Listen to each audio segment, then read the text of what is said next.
Guano.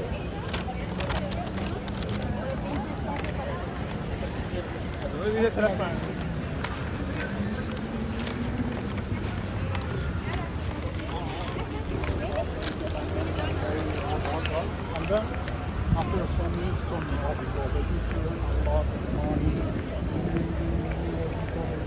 Long hours, a lot. So they you pay, so you go.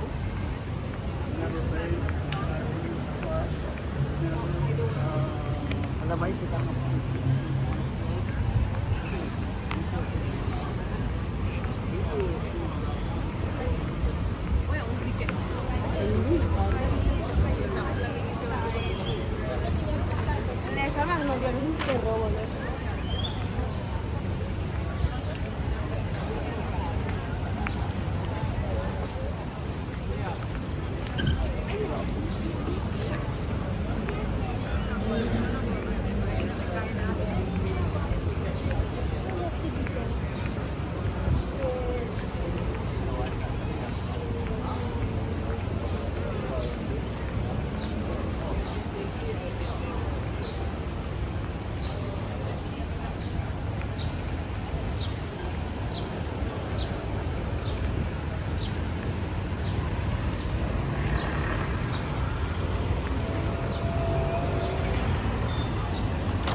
pinaka sumakay ka ba ng ng train yung sa Maserat? Sabi ko hindi. Hindi mo ako mapapasakay dyan sa mga pambilya. Pero sa Switzerland, wala kang tawala. Kasi papunta dun sa pambilya. Kailangan ng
Oh, dat is toch wel iets? Goeie pillen.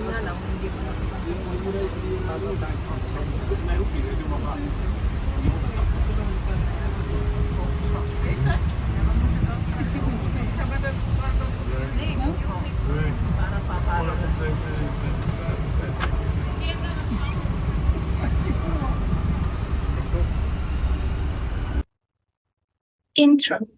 Some breadcrumbs lead to truths, others lead you straight into the cage. Choose wisely.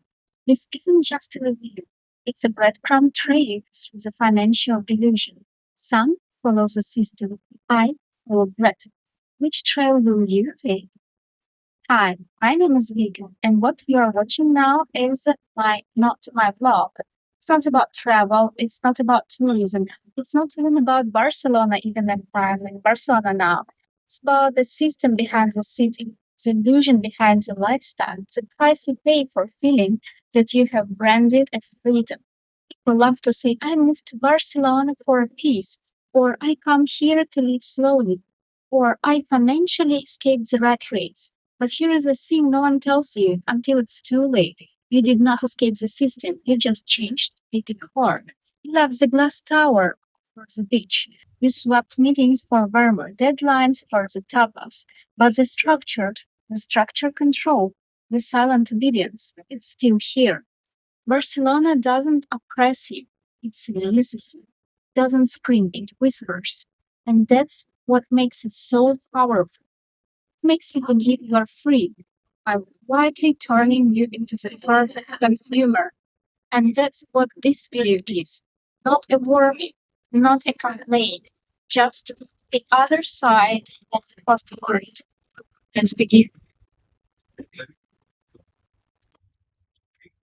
Chapter 1. A Welcome Illusion. Barcelona greets you like no other place. You step out of the airport and it's there, that energy, something between nostalgia and anticipation. Warm air, palms, street music, people laughing, walking slow. Doesn't look like Europe. It looks like a dream Europe you heard about, and it looks like a dream Europe heard about itself. And for a moment, you breathe, really breathe.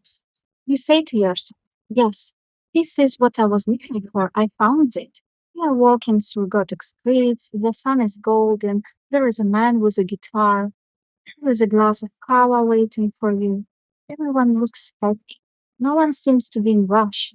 And for the first time in months, maybe years, you feel like you are alive. But here is the problem. The illusion is designed to be perfect in the beginning. That's how the system works. It gives you a high, a hit, a sensation that says you made the right choice, stay. It doesn't feel like control. It feels like romance, but romance fades. And what stays is the structure behind it. You start noticing it slowly. The rent, the lines, the rules, the papers, the way everything takes longer than it should, the way no one tells you anything, but everyone wants something from you. And yet, you stay. You smile because the weather is nice, because the food is good, because your Instagram looks better now. But deep down, something begins to feel strange, unsettled, like you're in a dream that doesn't fully belong to you, like the freedom you felt was rented. And that's the welcome illusion. Chapter 2. Barcelona sells you a dream, and you buy it. This city doesn't sell apartments, it sells a dream of freedom, of creativity, of Mediterranean balance. Finally, living. It's not accidental, it is curated illusion, carefully designed and perfectly distributed.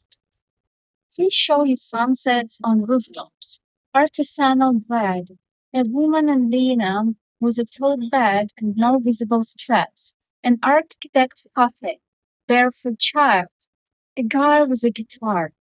It's not life, it's marketing. And you buy it, not just with money, but with your timeline, your presence, your expectations. Because when you move here, you don't just relocate, you subscribe to lifestyle, to an aesthetic, to stories that was written for you long before you landed. You start repeating it. I love how relaxed it is here. It's so inspiring. I don't need much, just this.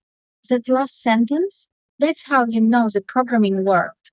You stop asking for more. You stop building. You start justifying. And soon the dream becomes a narrative you maintain for others, for yourself, even when the rank goes up, when the job market is a joke, even when your ambition starts to shrink. You keep smiling because to admit disappointment would mean a dream lied, and no one likes to feel fooled. But here is the truth. Barcelona never lied to you. It did exactly what it was built to do. You just didn't read the fine print. Chapter 3. Rent is a silent control. No one warns you about the rent, not the real rent, the psychological rent. You find the flat, it's small, no elevator, thin walls, outdated kitchen, and still it costs more than it should. But you take it because that's how it is here, because it's better than back home, because at least there is sun. This is how it begins. The numbers don't scream, they whisper, and that whisper becomes a leash. You start organizing your dreams around the next transfer. You calculate groceries based on whether a landlord increased expenses. You tolerate mold because you're afraid of losing the flat.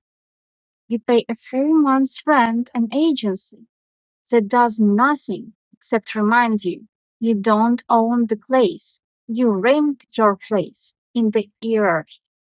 And what does the city do? It doesn't fix it. It monetizes it. Foreigners paying 1,500 euro for 40 square meters. Perfect. They don't need long-term residents. They need short-term defendants.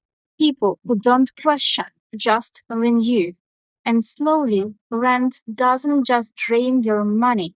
It drains your confidence, your risk tolerance, your ability to say no. Because when you're always one rent payment away from panic, you stay quiet, you stay nice, you do not disrupt. That's not housing, that's obedience. And in Barcelona, it's branded as charm. 4. The price of feeling alive. They say life in Barcelona feels alive. And it does, at first. The cafes spill onto the streets, there is music in the metro, and you start thinking, this is it. This is how life should feel. But what they never say is what feeling costs. Not in euros, in energy, in momentum, in vision. Because once you get used to this rhythm, you stop pushing. You stop building. This is not peace. This is sedation. They have mastered the art of soft control, not through violence, not through the rules, but through comfort. Because the moment you feel good enough, you stop trying to break out. You stop asking if you are meant for more. You tell yourself, I'm lucky, at least I'm here. But were you meant to be lucky? Or were you meant to be powerful? That's the part they don't want you to ask. Because the more you settle, the easier you are to predict. And the easier you are to predict, the easier you are to manage. They don't kill your ambition, they hug it to death. And they call it lifestyle. Chapter 5. You are not living, you are consuming. You think you are living, but you are not. You are consuming a beautiful building here, a brunch spot there, street art, craft beer, vintage markets. See, I love the vibe. The vibe is engineered. It's a living. Custom designed to keep you full but never fulfilled.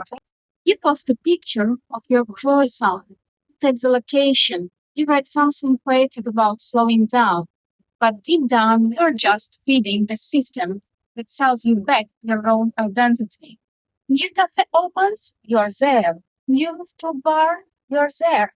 Another hip hop tattoo, let's do it.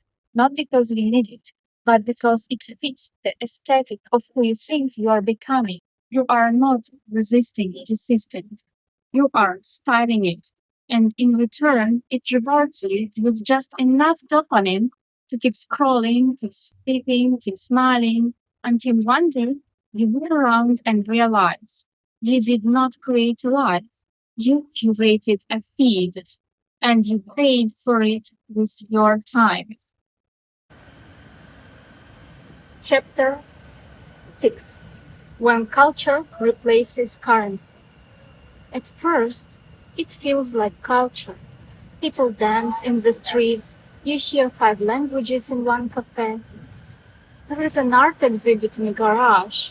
Someone invites you to a poetry reading on a rooftop with no elevator. It feels raw. It feels human. It feels real. But then you look closer and you realize culture here is not shared. It's performed and paid for. You don't join it, you subscribe to it. You start learning how to look local, how to order coffee right, how to pronounce street names with the accent, how to criticize tourists while behaving like one with better taste. And suddenly, culture becomes currency. If you belong, you're safe. If you stand out, you're commercial. If you are new, you better act like you're not. The same cafes that celebrate diversity secretly filter by aesthetics. You don't just buy food, you buy alignment. And it's subtle, but suffocating. You find yourself paying for authenticity the way you once paid for status. Different packaging, same pattern. This is not culture, this is curated access. A system that rewards those who play the part and ignores those who don't. And the longer you stay, the more you adapt. You speak softer, dress simpler, order smaller, until one day you don't even notice you have been edited. You think you became local, but you just became acceptable. And acceptable is just another word for controlled. Chapter 7. Legal but not free. They tell you, as long as you're legal, you're safe. But here is the truth. You can be legal and still not free. You get your NIE, you register your address, you wait for Cita Previa, you pay taxes you barely understand, you get your tarjeta sanitaria, you feel proud. And yet, you don't feel powerful. You feel small. You feel like you're still trying to earn right to exist here. Because legality is not liberation, it's permission. And permission can be revoked, denied, delayed, subject to approval. They don't need to threaten you.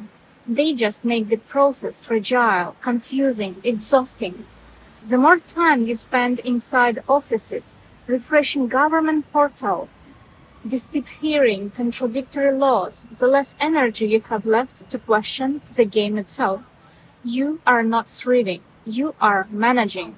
Managing paperwork, managing anxiety, managing to survive inside a system that smiles in three languages, but always speaks in terms and conditions.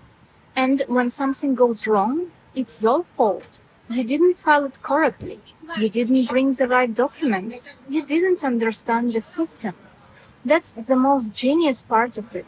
They make you believe your stress is your responsibility, not the result of a system designed to keep you just stable enough to stay quiet.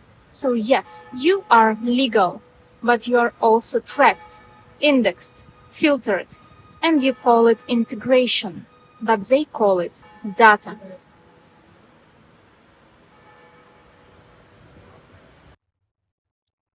Chapter 8. The bureaucratic maze is the cage. People think bureaucracy is just inefficiency, but in reality, it's precision, it's control wrapped in paper. Every step is intentional. Stand in this line, wait 6 weeks, bring 4 documents, but only if they're stamped by an office that closes at 1 p.m. on Tuesday. Try again, try again, try again. It's not meant to work. It's more meant to wear you down. You start losing time, but more importantly, you lose clarity. Your brain starts looping around forms. Your life becomes a list of pending approvals. You don't notice how small your questions become. Did I fill this out right? Will they accept the scan? Can I book this appointment from my phone? You are not building your life. You are waiting for confirmation. And they love that. Because while you are distracted by forms, you're not asking real questions. You're not asking who decided this structure? Why does this exist? Who profits from my delay? They train you to behave, to follow instructions, to never raise your voice, because your entire life is now tired to a fragile portal, a faceless administrator, a single stamp, and you comply, not because you want to, but because the cost of resistance is too high. That's not an efficiency, that's brilliance, a silent, elegant system that teaches you you are not free, you are pending. And pending people don't revolt, they refresh. Think about it.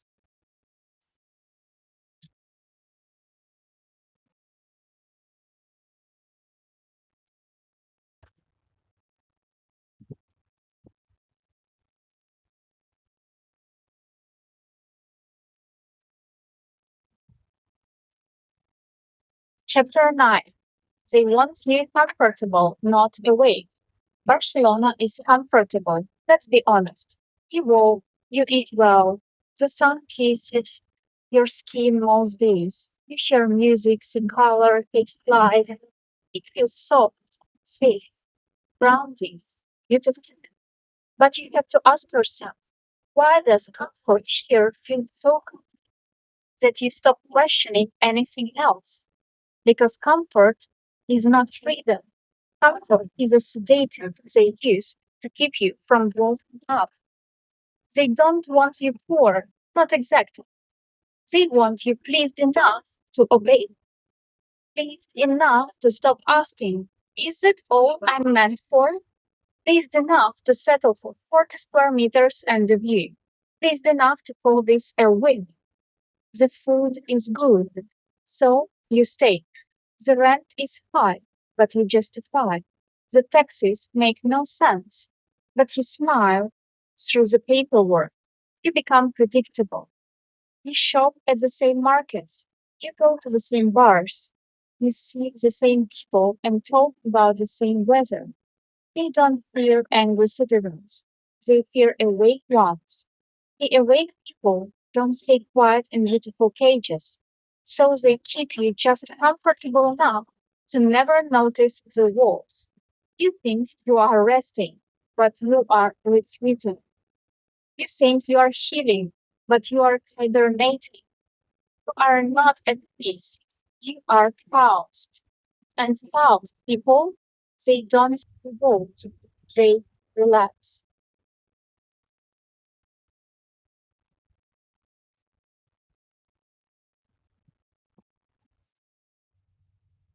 Chapter 10. Nomads as a new slaves. They used to chain people with jobs. Now they chain them with Wi-Fi. Welcome to the era of digital nomad. Work from anywhere. Live your dream. Be free as long as the signal holds. They say you escaped the 9 to 5, but what really changed? You are still logging in. You are still performing.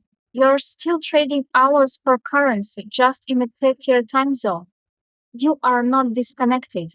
You're hyper-connected to screens, to clients, to deadlines that arrive in different time zones but never truly leave. And what do you really own? Not the home, not the land, not the system you feed. You rent your bed, you lease your own SIM card. You borrow your lifestyle from Instagram, but they, at least you are free, right? No, you are portable. Portable means replaceable. Cities love nomads. They don't demand rights. They don't vote. They don't ask uncomfortable questions. They just consume temporarily and politely.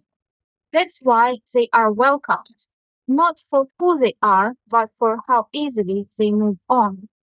And when they burn out, no one notices because the next digital freedom seeker just landed. The truth is, you are not sovereign being.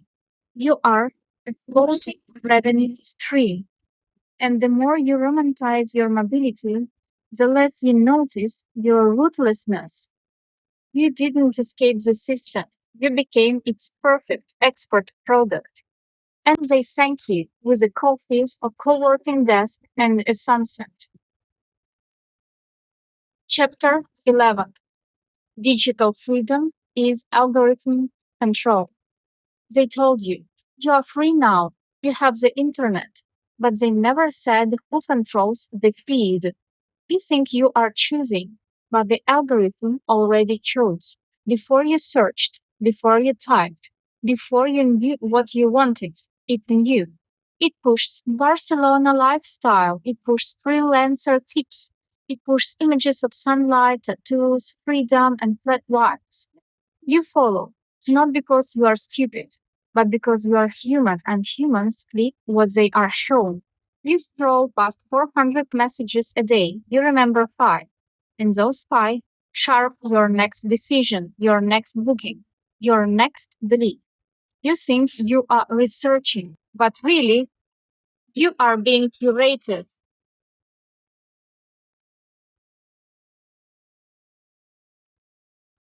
Your freedom is a funnel.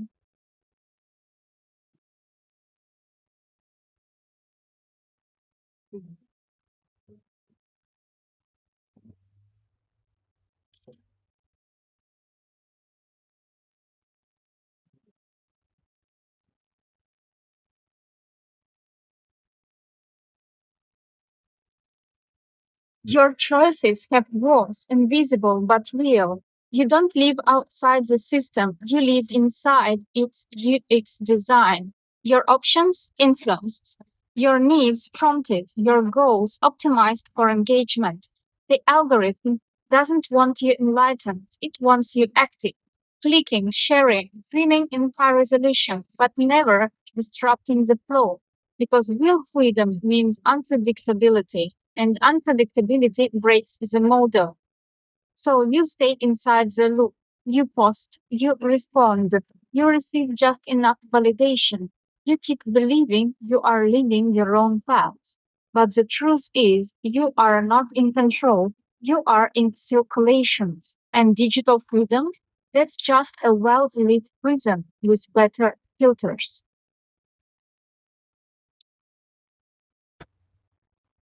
Chapter 12. Comfort is a new oppression. It doesn't hurt, and that's the danger. You are not being beaten, you are being softened.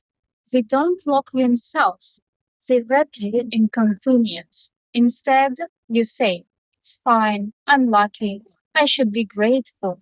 And you start lowering your standards. One self blanket at a time. They don't need to control your thoughts, they just keep your nervous system sedated. No stream, no urgency, just low grade numbness disguised as peace. You used to burn. Now you scroll. You used to create. Now you consume. Comfort isn't the reward, it's the tool. Because the more comfortable you are, the less likely you are to resist, to disrupt, to leave. You settle not because you are weak, but because they engineered it that way. But you also haven't been fully alive. That's not living, that's sedation. And they call it success.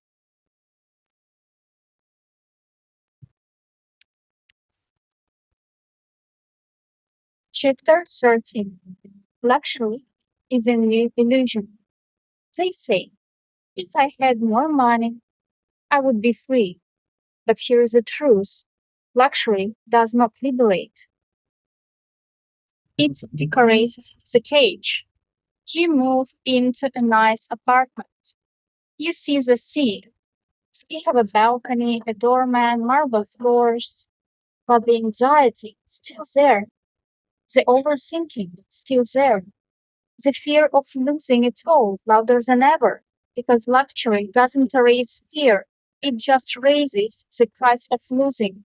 Now you don't work to live, you work to maintain the illusion, to keep the image alive, to stay in the club. You don't own the luxury owns you. You choose restaurants based on who might be watching. You don't walk, you arrive. You don't breathe, you pause. And somewhere deep inside, you start feeling trapped. But you smile, because to admit the emptiness would mean questioning everything you have built. They call it success, but it's dependence at a high price point. Even in freedom's closing, you are still branded, still holded, still approved by the system as worthy. But worthy of what? Of admiration, of silence, of staying exactly where they want you.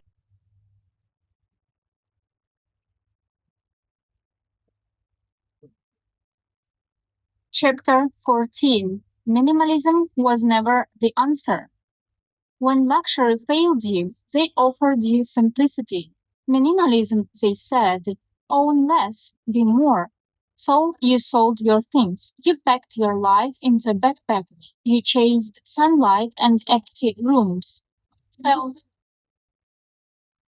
It felt light, clean, pure, but over time, you started noticing the new rules, the new performance. Minimalism became a brand, a look, a uniform. White walls, beige clothes, one cup, one fork, one goal, to look like you are above it all. But you are not above it. You are just playing the other side of the same game. You don't buy too much. You curate too hard. You don't hoard objects. You hoard control. And that control becomes your new prison. You say no to everything, no debt, no to risk, no to chaos, because chaos might mean aliveness. But minimalism doesn't make you free, it makes you quiet, contained, predictable. You don't take up space anymore. You reduce, you shrink, you disappear behind a philosophy that sounds noble but smells like fear. You didn't kill the system, you just muted it. You left the showroom and moved into a monastery built from self restraint. And somehow they still win. Because whether you are stealing too much or purging it all, you are still reacting, still trapped in the narrative they wrote. And freedom, it doesn't live in excess, but it sure as hell doesn't live in denial.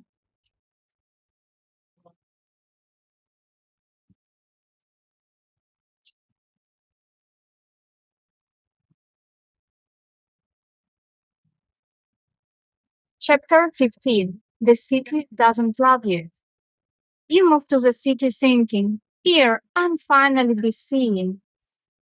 You belong here. You're one of us now. But the truth is, the city does not love you. It does not care if you're kind or talented or lost. It only cares if you contribute. You pay rent? Good. You consume? Better. You attract more tourists? Excellent. You think you are welcomed, but really you are tolerated as long as you stay useful. The city smiles at you, but it never sees you. It sees your output, your footprint, your card swipe. And if you stop, if you slow down, if you break, the city doesn't send flowers, it sends silence. Because cities don't have souls, they have algorithms, budgets, district plans. You fell in love with a place that can't love you back. You told your secrets to walls that forget you every night. You thought the skyline was your future, but it's just steel and glass, designed to reflect wealth, not humanity. And when you leave, nothing changes. No tear is shed, no rhyme breaks. Someone else takes your place, smiles in your cafe, sleeps in your rented bed, and the city, it keeps spinning, unmoved, untouched. You didn't belong, you participated. And they call it home, so you would not notice you were only ever passing through.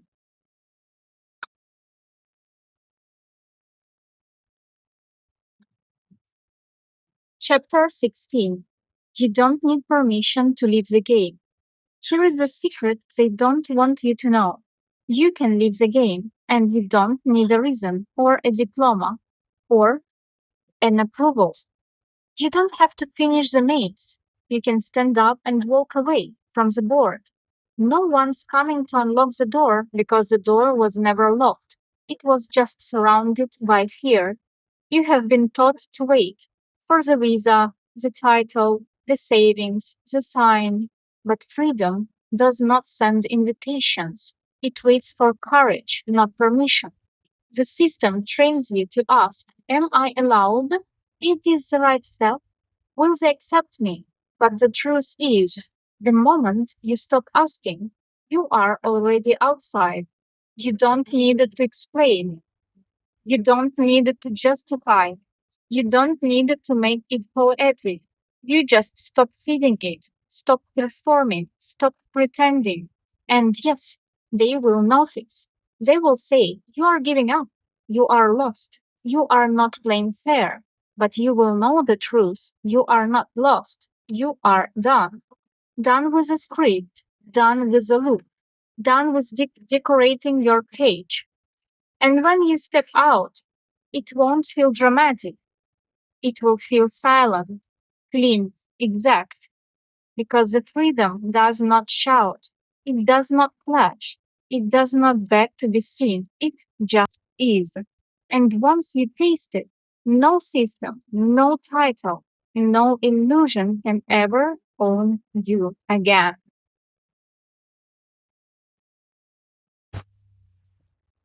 Chapter 17. They will call you crazy. That's when you know you are free.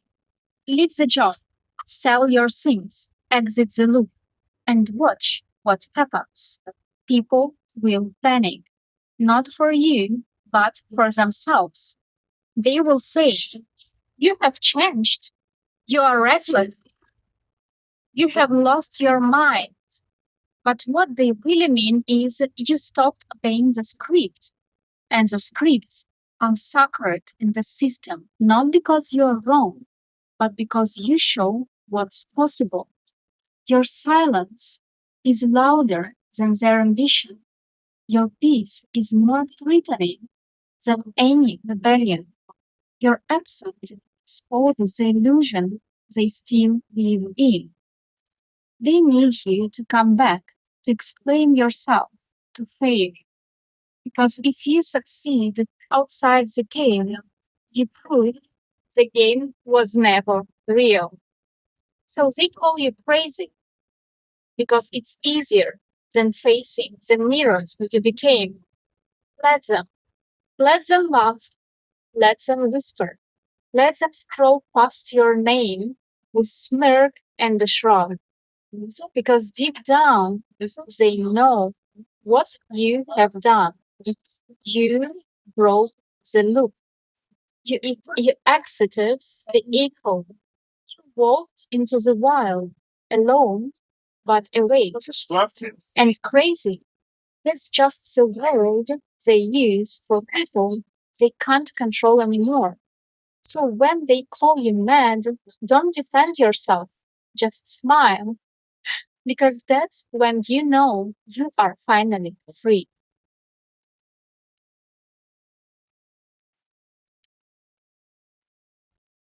Chapter 18. The exit is real, and it's quiet. The moment you really exit the system, it won't look like freedom. It won't feel like a celebration. It will feel like silence, almost quiet. There won't be a big scene, no applause, no enlightenment. No, look at me now, just you, sitting there and suddenly realizing we don't have to chase anything anymore. You stop caring if you understand. You stop explaining yourself. You stop trying to win a game that was never designed for you to win in the first place. The pleasure to be someone evaporates. The urge to constantly update, prove, achieve, impress, it all goes flat. Not because you gave up, but because you saw through it. You saw the pattern, you saw the bait, and now you are out. Not physical. Maybe you are still in the same place, in the same city, drinking the same overpriced coffee, but mentally, energetically, you're gone. You no longer react to the incentives. You don't follow the algorithm.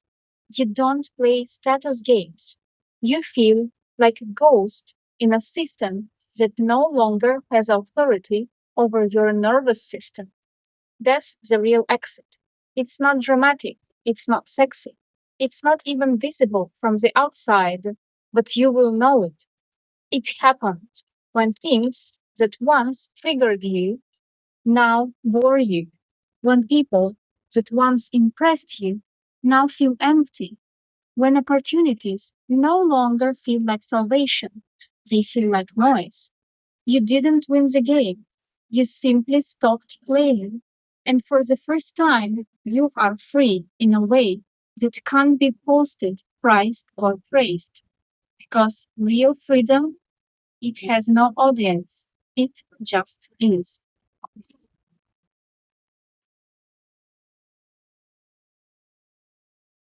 Chapter 19. Freedom has no audience.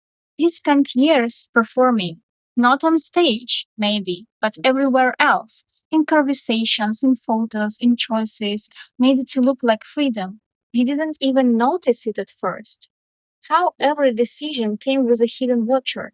What will they think? Will this look impressive? Or will this fit the brand I have been built around myself? Even your rebellion had an audience. But when you finally find real freedom, you realize something that's both liberating and terrifying. No one is watching you anymore. No one is clapping. No one is judging. No one is waiting for your next move. And at first, it feels like a loss because you have been conditioned to think that validation equals value. But then something deeper settles in. You start doing things just because they feel right. So you say no without explanation. You create without sharing. You rest without guilt. You stop posting and the world does not collapse. You realize that freedom is not visible. It does not trend. It does not seek applause. It happens in private, in the quiet decisions no one sees. You disappear, not from the world, but from the parts of yourself that were built to please them. And that's when you know it's real. When you can live a full, rich, sovereign life with no audience at all. Not even a whisper, just breath, just presence, just you. Finally, unobserved, finally yours. Chapter 20. This is not the end, it's the return.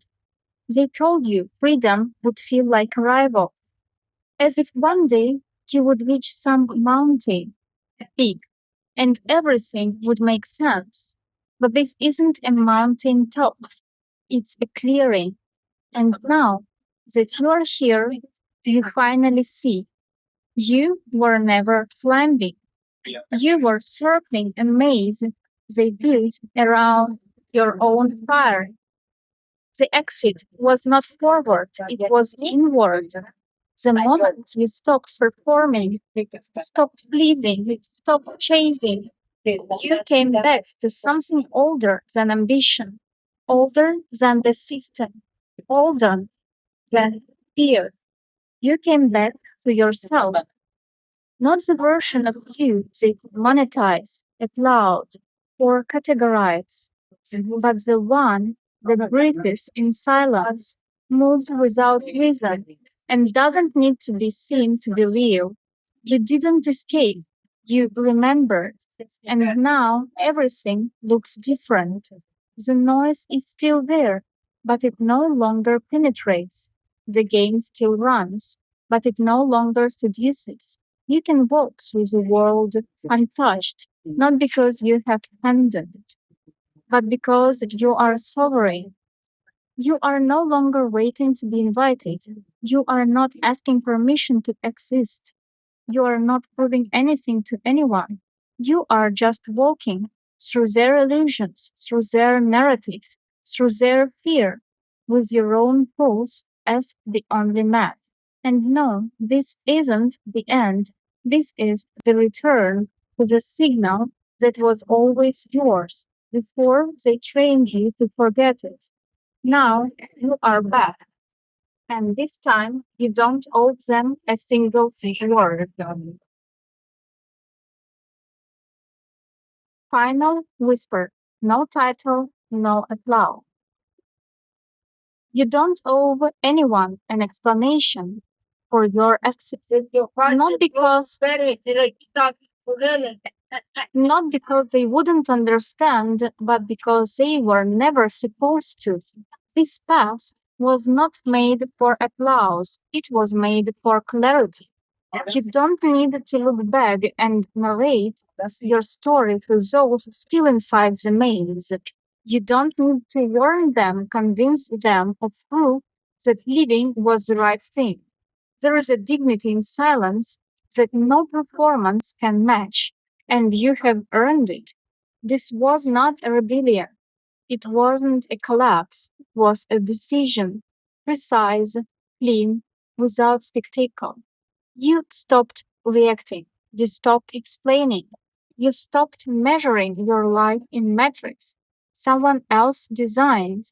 And in that moment, the real moment, you stepped outside, not with anger, not with no's, but with presence. There is no final line, no cinematic conclusion, no quote that perfectly wraps it up. Because freedom does not close like a book, it just continues without needing to be seen, shared, or stamped with approval. Now you walk. No audience, no applause, no script. Just you, intact, unedited, and completely untethered from the game you were never born to play. Think about it, and I will see you in my next videos.